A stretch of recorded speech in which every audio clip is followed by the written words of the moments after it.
When your children are young, you have a chance to shape their world. You get to tell them what's cool and what's exciting.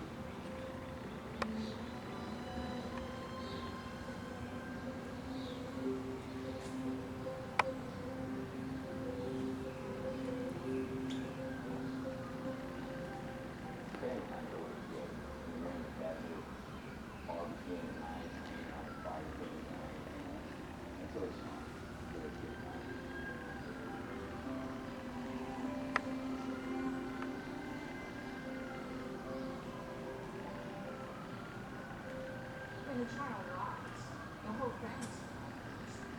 What I noticed I guess for my son is more than just having fun. In our home, it is an absolute tool for every single avenue of his life.